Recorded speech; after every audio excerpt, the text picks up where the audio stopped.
Vedic foundation of Indian management is my passion, and we have been working on this for quite a long time. Starting 2012, when the first conference was with Patanjali University in Yogram, and then every year having one event on relevance of Vedic text in modern management and one on Vedic foundations of Indian management. Professor Ramnath from Bangalore, he is here. We collaborated in 2016 and we had an event at IIM Bangalore. So, if we go back to the scriptures, we find that the building blocks were moral and ethical foundations of management education.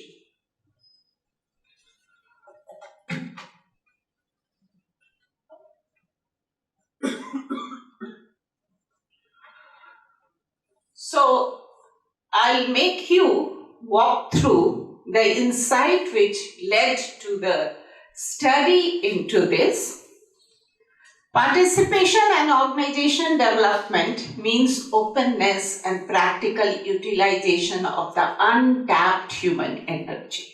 It's explained even in Western books and talks about how creative ideas and suggestions at all levels with a view to operationalize the human values in organization. But very little work has been done in this area. So, organization development encompasses a body of humanistic values, personal, interpersonal, organization and interorganizational processes deeply rooted in such values, and then possibly the growth, development, unfolding of individuals and all of other social entities towards ends widely and leading by the individuals within each entity. So it goes outside in. India is an antarmukhi culture. We are different. The West emphasizes on exteriorized approach. Our approach is interiorized approach. And therefore we say, Aham Brahmasmi. And this goes inside. So the journey has been in Indian mind, always outside in. So the challenges are to what extent organizations take into account creating internal happiness and meaningful perception, work along with its employees as organization development intervention. Does OD as a profession look at authentic human health of the employees beyond the immediate client's satisfaction? So, a relook of organization theories. Theories have attempted to explore and understand the form and characteristics of an organization and rationality of organizing behind it. So, the major paradigm of organization theories suggest four imperatives or powerful influences: environment, structure, leadership, and strategy. So much has been talked about re-examining the organization designs to adapt to changing business environment. So how can we merge the ecology of soul with the ecology of organization? So organization ecology and processes. One is workflow process.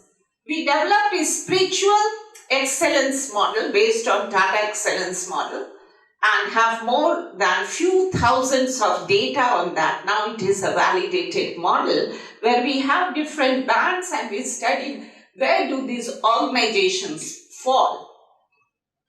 So question arises, how can organization structures match and continuously fit changing workflow processes?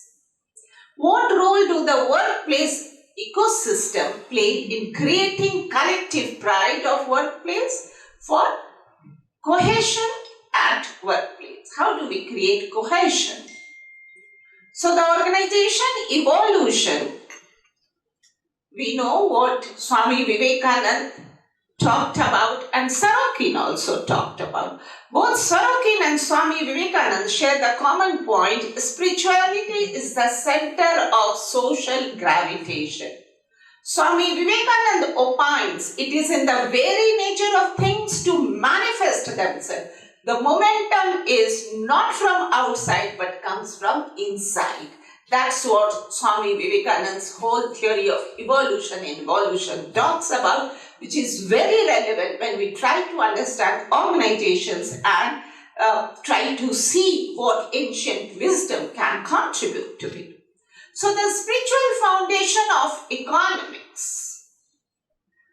So in the article, The Vein of Wealth, Mahatma Gandhi commented, "Pardon me, men of business do make money, but they do not know if they make it by fair means or if their money making contributes to national welfare." This is what Mahatma Gandhi said. Adam Smith, who is more known for his Wealth for Nations book, but if we see the theory of moral sentiments that talks tons of insights for how do we integrate values into management, and during May 6 and 7, 2017, I did a conference on rethinking management education from Chanakya to Adam Smith in Delhi, and where the people, the thinkers, were from all the premier B schools, and we had a thinking together sort of event, and we're trying to see what Adam Smith talked about and what Chanakya talked about.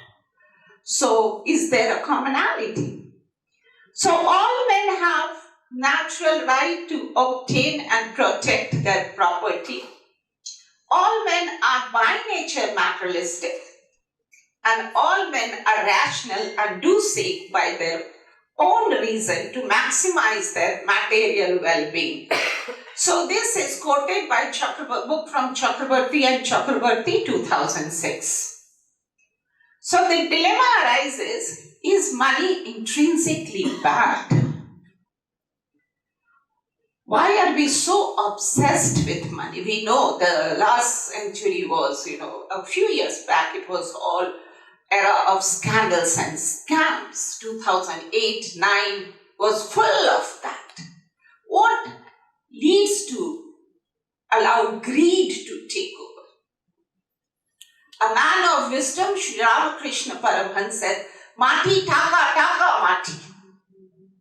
That means how can we, by our stern determination, convert something like, mitti into wealth, and let us not be attached to that. That is the Indian mindset. So this is what Sri Ramakrishna Paramhans talks about, and a great insight in modern management to integrate it, to interpret it, and to work strategies and mindsets in corporates. Sri Aurobindo wrote, "Money is the visible sign of universal force, and this force in its manifestation on earth works on the vital and physical planes and is indispensable to the fullness of outer life. In its origin and its true action, it belongs to the divine." That's what Sri Aurobindo says. But like other powers of the divine, it is delegated here, and ignorance of the nature can be usurped for the uses of the ego held by asuric influences and perverted to their purpose. A best example is that we have Narayan with Lakshmi, and that is the Narayan is the consciousness. So consciousness with wealth does meaningful utilization of wealth. McClellan said, "Money degrades all goods of mankind and converts them into commodities. Money is the general self-sufficient value of everything. Hence, it has robbed the whole world, the human world, as well as its nature of its proper worth," says McClellan.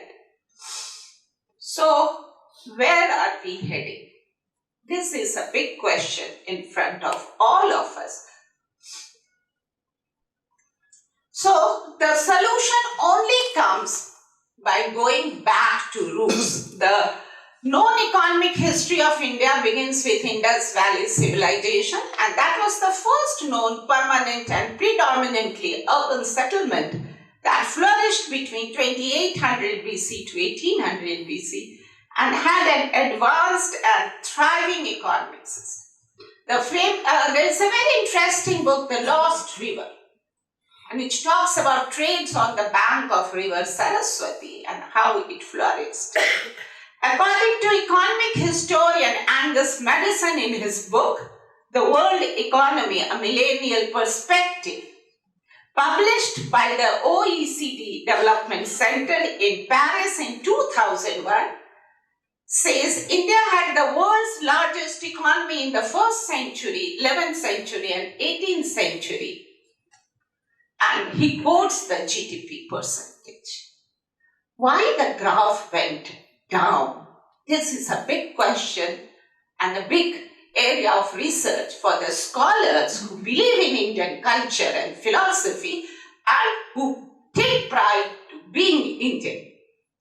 One of the ways to search the alternative paradigms in management and leadership is going back to our roots, ancient Indian culture and traditions, and that will help us in evolving a model.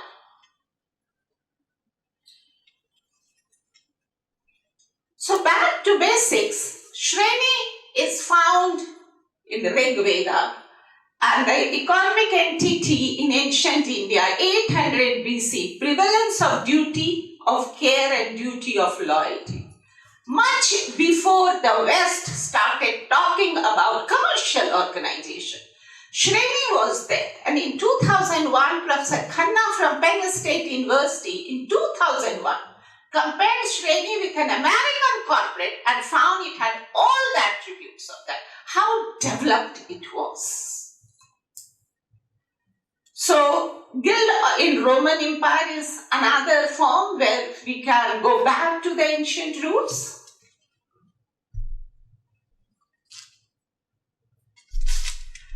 Grida in Germanic guild.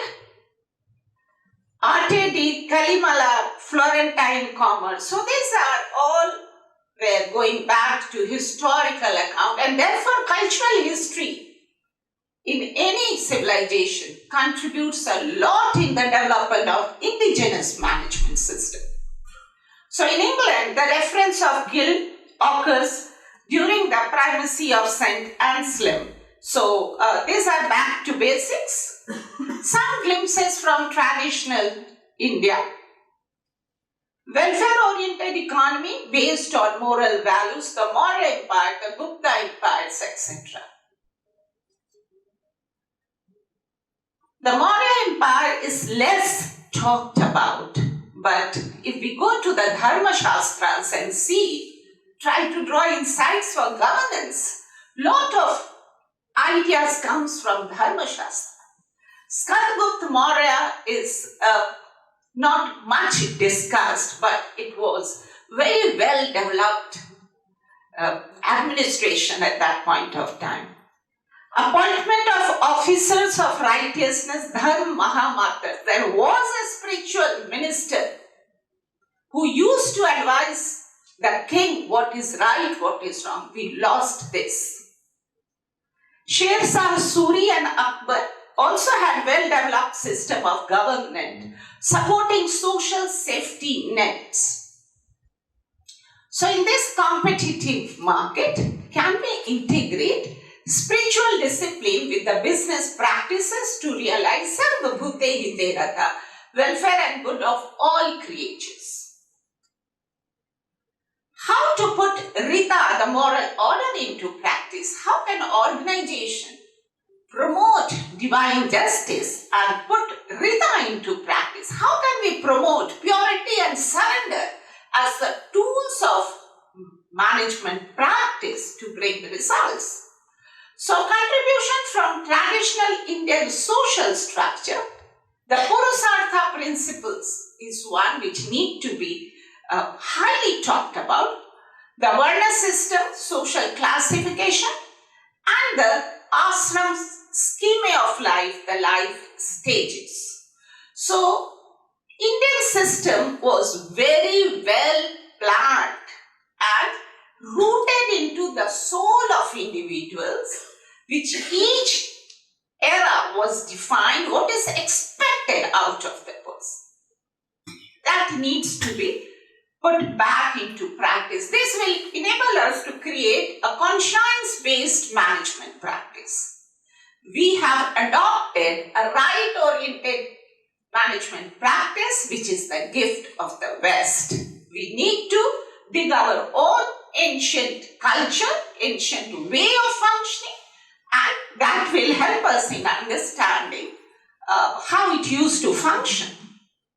So, towards corporate prosperity, spiritual and ethical peace, this will only bring corporate prosperity. So, nivriti and pravriti for corporate prosperity. Can the organization develop the structure and policies based on the concept of Abhuday? Abhuday is an Indian construct corroborating ancient Indian practices. How to implement Abhuday model at micro level? This is a model which I initially developed a conceptual framework and then widely studied by my scholars, and we have validated it. So how to put Rita into practice, and we see that holy work environment is necessary.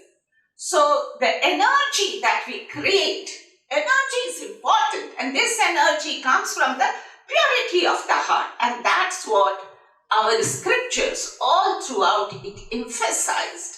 And therefore, when we say that, that good and welfare of all, always keeping others before oneself, and sarvabhute hite rata. So the shift is from Vyavaharik Vyaktitva to Paramarthik Vyaktitva. Paramarthik Vyaktitva is, which is, the purified self now, where the compassion, love and truth is there. So we need to move from the power-based strategies to compassion and love-based strategies, which connects all.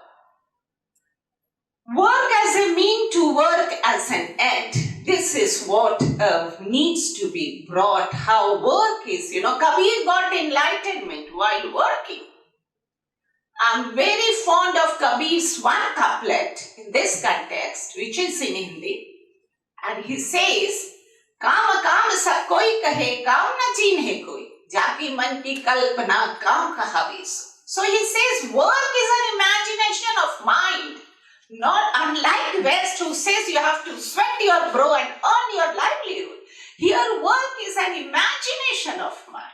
So that type of self-work immersion was always in Indian culture. Managerial practices focus on lokam sangram and principle of samanvay. So principle of samanvay is very important, where we believe in principle of coexistence. So this will lead to more and more cohesion at workplace. So how do we move towards an evolved workplace? Maslow, though he talked about evolved workplace, but Maslow did not provide a framework which enables the people, the corporate practitioners and the researchers to talk about that. This is an orientation, external, internal, tamasic, rajasic, sattvic, the guna dynamics which operates. And when you are high and low on that, so how can we move from bounded soul to ever free soul? Jivan Mukt. That is when we are free from all. Another scripture I would like to quote is Ashtavakra Gita, a wonderful scripture. The whole conversation between Rishi Ashtavak and Raja Janak. And he throughout says that how we can detach ourselves and leave everything, the way it's happening, being present. It's a wonderful scripture. This is a integral leadership model based on Bhagavad Gita, which I developed, and now it's validated. It's integral leadership style, where I say that leadership is a transcendence of mind. It is not to influence others. It is my transcendence based on levels of being, what Sri Aurobindo talked about, and Sthit Prajna, what Bhagavad Gita talks about. So this is what it talks about, from sensual leader to integral leader. So the mind moves ahead. Not much study have done on the role of mind in management. Manam trayate, says the scripture. Protect your mind from being corrupted. That is the importance of mind. Here lies everything. Whatever we think we become. These are the words of wisdom said by the people of wisdom. So this is high time that we shift the attention of the management researchers and try to focus on more creative pedagogy, which involves the 6 senses, 6 senses into management. So implementing corporate Abhyuday model towards a evolved workplace, synchronization between individual ethics and organization ethics, the interplay of values and skills, and the alignment of structure and spirituality, structure and workflow processes. So enlightened corporate citizenship behavior, which comes from the principle of Samanvaya, practice of Swadharma, stakeholder management, adoption of the approach based on Lokam Sangra for bringing prosperity for the citizens of the organizational community, and rhythm to emphasize the law of the divine justice. This, if we are able to introduce this, we will be creating enlightened corporate citizenship behavior. So thank you very much.